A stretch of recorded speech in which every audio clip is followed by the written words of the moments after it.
পরিপূর্ণ পর্দা করে এক তরুণী হাজির হয়েছেন আদালতে, এমনকি সেখানে উপস্থিত ছিল তার বাবা মাও। শুরুতে ঘটনাটি কি ঘটতে চলেছে তা হয়তো অনুমান করা মুশকিল, তবে সেই তরুণী যা জানিয়েছেন তাতে হতবাক তার পরিবার। যে পরিচয়ে এতদিন আদরে বড় হয়েছেন পরিবারের কাছে, সেই পরিচয়কে বদলে অবশেষে এক নতুন পরিচয়ে বাঁচতে চান তিনি। আর তা শুরুতে সামাজিক মাধ্যমে তিনি প্রকাশ করলে মুহূর্তেই তা ভাইরালও হয়ে যায়।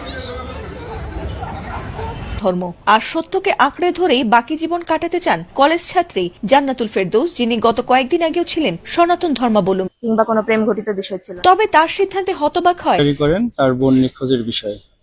এই জিডির প্রেক্ষিতে আমরা এই ভিকটিমকে উদ্ধারের চেষ্টা করি এবং পরবর্তীতে উদ্ধারপূর্বক ভিকটিমের নিকট থেকে জানতে পারি ভিকটিম হিন্দু সম্প্রদায় ছিল। সে এই যে পরবর্তীতে সে মুসলমান হয়েছে। এমনকি তিনি বাবা মার সঙ্গে নয় বরং থাকতে চান নিজ জিম্মায়। এ সময় তার বাবা মাকে আদালত প্রাঙ্গণে বিষণ্ণ মনে। বর্তমান নাম জান্নাতুল ফেরদৌস, পূর্ব নাম বৈশাখী রানী পাল। আমি ইসলামের প্রতি ভালো লাগা থেকেই ইসলাম নিয়ে ইন্টারমিডিয়েট থেকেই সেই ঘাটাঘাটি করা, এবং তারপর আমি ঘাটাঘাটি করার পর জানতে পারলাম যে না, সত্য ধর্ম হচ্ছে একমাত্র আল্লাহর কাছে মনোনীত ধর্ম হচ্ছে ইসলাম। তারপর আমি সত্যকে গ্রহণ করি এবং আমি স্বেচ্ছায় এই ধর্মে আসি। এখানে কারো প্ররোচনা ছিল না কিংবা কোনো প্রেম ঘটিত বিষয় ছিল না, একান্তই আমি সত্যের সন্ধানে এখানে এসেছি। আমার বাড়ি হাইমচর, আমি চাঁদপুর সরকারি কলেজে গণিত বিভাগ চতুর্থ বর্ষে আছি। আমার বাবার নাম কালীপদ পাল, মায়ের নাম উজ্জ্বলা রানী পাল। আমি সহজ কথা হচ্ছে, ইসলাম কখনো পরিবারের সাথে সম্পর্ক ছিন্ন করার কথা বলে না। আমি তাদের সাথে কখনোই সম্পর্ক ছিন্ন করতে চাই না। তারা আমার ভাই ছিল, মা ছিল, পরিবার ছিল এবং এখনো তারা থাকবে এবং আজীবনই থাকবে আমি যতদিন বেঁচে আছি।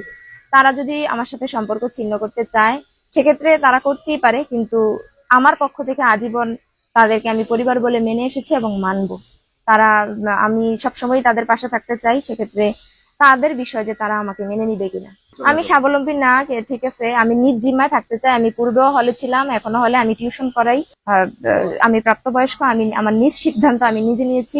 সেখানে আমার যাওয়ার কোনো সুযোগ নেই, কারণ তাদের কালচার আর আমার কালচার এখন আলাদা। সেখানে যে আমি আমার ধর্মকে মেনটেন করতে পারবো না। ইসলাম ধর্মের প্রতি আকৃষ্ট না হওয়ার কোনো সুযোগ নেই, কারণ এটাই সত্য ধর্ম এবং কেউ যদি সত্য সন্ধানী হয়, আল্লাহ নিজে চ্যালেঞ্জ ছুড়ে দিছে, এটাই সত্য, এটা তাকে গ্রহণ করতেই হবে যদি সে সত্য সন্ধানী হয়। আর যদি মানুষ চিন্তা করে কেউ যে না, আমার সমাজ, আমার পরিবার, এই সমস্ত কথা চিন্তা করে সে সত্য সন্ধানী না হয়, তাহলে সেক্ষেত্রে কিছু করার নেই। সবার উদ্দেশ্যে আমি বলবো যে আপনারা যে যেখানেই আছেন, আপনারা সত্য সন্ধানী হন। সত্যের খোঁজে অবশ্যই উচিত যে যেখানে আছি আমি সেই জায়গাটা আমার সঠিক কিনা নিজ জায়গা থেকে যাচাই বাছাই